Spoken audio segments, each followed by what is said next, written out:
Okay. Okay, our next speaker is Lucas. He will be talking about FMI-compliant for that integrates with DifferentialEquations.jl. So yeah, I'm looking forward for this talk.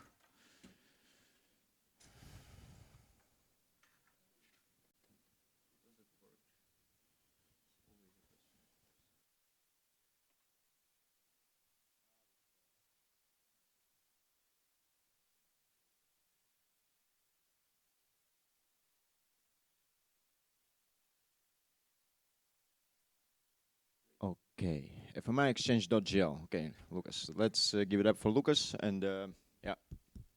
Go. So hi everyone. So my name is Cas, and I'll be talking about the package that I've developed called FMIExchange.jl. And this is really a package. If you've ever used functional mockup units, you know it's not fun. I try to make this a bit more usable and user-friendly. So let's talk about it. So if you're anything like me, you are working together with somebody, some department, somewhere in your company or even in another company that is used to having a lot of models in Modelica, and they love it, and they built their whole toolchain around it, and you've never heard of this language, and suddenly you need to work together with these people.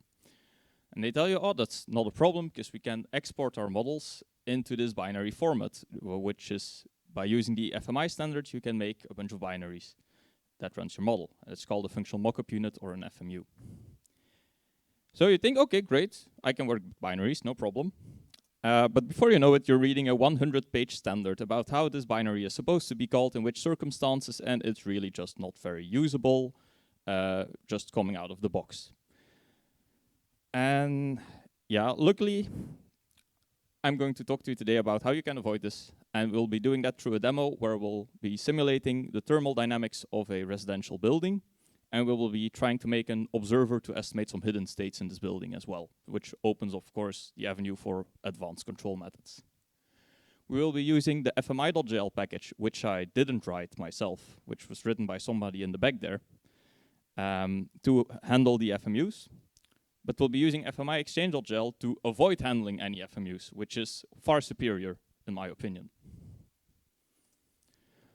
So if you don't know what is a functional mockup unit, it's basically a differential algebraic equation packaged in a binary. You have some inputs, pi, you have some outputs, po, and you have some states, u, which are basically all the variables which are differentiable.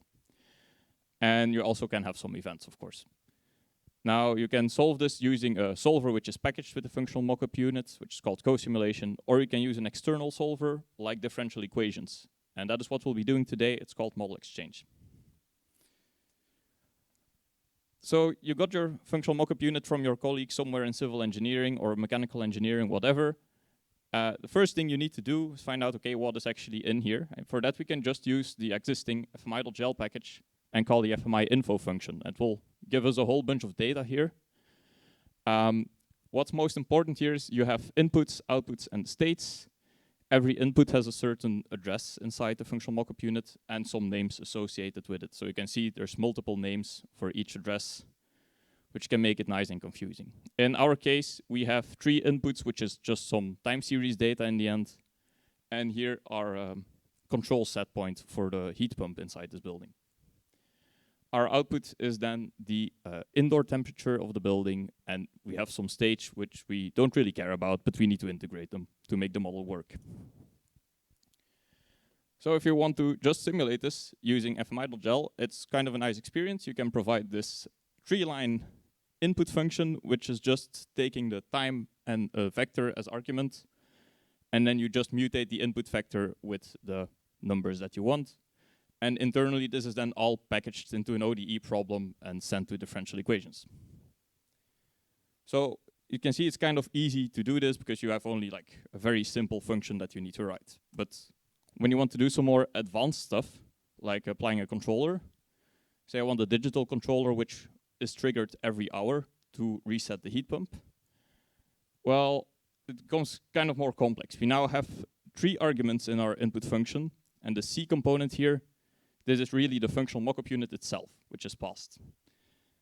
And this can sometimes be nothing, so you need to handle this edge case, which is happening at the start of a simulation. when you do your control, you want to check whether actually this function is called at the right time. So you don't want to do it every time that your integrator steps, you want to do it every hour. And then when you want to get like a temperature measurement, you need to do this FMI get real function. So you really need to interact with this functional mockup unit object. And this is of course a very easy example still, but you can see if you want to do more advanced things, you kind of need to read up on the standards. It's not so nice. So at FMIExchange.jl, I took a fully different philosophy. Simulate models, not functional mockup units. What is a model? It has inputs, outputs, and states, just like a functional mockup unit. It can provide you with a derivative function, an output function, maybe some callbacks, just like a functional mockup unit. But it's not limited to functional mockup units. And the whole simulation philosophy is that all your inputs and outputs, they are stored in the p vector that you would use in the differential equation simulation. And of course your states, they are stored in the u vector and the du vector for the derivatives. And if we then want to write the same program that we just did in FMI.jl, you can see we follow a quite standard workflow. So first we load the functional mockup unit and wrap it in a model. And then we can just start making callbacks. For example, applying our time series, we can do this after every integrator step with a function calling callback. We can apply our controller fully separately with a periodic callback, so you don't have this annoying if statements in your input function. And then you can just create a callback set, make some initial conditions, and call the solve. Now, two additions to the callback set here is that you need to apply the output callback, which is just keeping the output of the functional mockup unit updated during the simulation. And then the get callbacks is just any events within the functional mockup unit itself.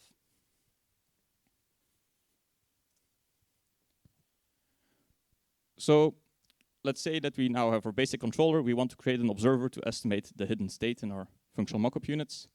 We can use FMI.jl to get the Jacobian, and then linearize around this with controlsystems.jl to create an observer and create our own differential equations compatible observer function, like we usually would. And really the strength of the approach here of simulating models is that now we can simply change our ODE function to include both the functional mockup unit and the observer. And you can see that we can now simulate both at the same time. So we have the temperatures here, but also you have here the hidden state, which in the observer is converging towards the real hidden state. So this is already much more than what we could do with FMI.jl. You can now simulate multiple models together, multiple functional mockup units, multiple Julia models. You don't really care what's in the model, like how it's built, you just care about the content of the model. And this was not previously possible with FMI.jl, where you could just package this input function and not really a different differential equation. Now, one problem here is still we have like a lot of indices that you need to specify manually. So in FMIExchange, we have some rudimentary address mapping functionality, which just makes some dictionaries with symbols. And you can rewrite this using these dictionaries. It's a bit more readable. It's not quite the functionality of Modeling Toolkit, but then I am also not quite Chris Rokakis. So just to summarize, FMI.jl is amazing for working with functional mockup units, and it's great if you have simple simulations with a single functional mockup unit inside. And if you know how to work with the FMI standard, this is really what you want to use. If you don't want to have anything to do with the FMI standard, you can use FMIExchange.jl because you can use the differential equations interface, and you're working more on a model-based approach than not a functional mockup unit-based approach. And you can really say like, okay, I'm composing multiple functional mockup units, multiple Julia models together. And that's really the core. So check out the package, which is this QR code. And I have a bit more extensive demo in this QR code if you want to. So thank you for your attention. I'll be taking any questions. Right, thanks a lot. We have time for one question, actually. So anyone?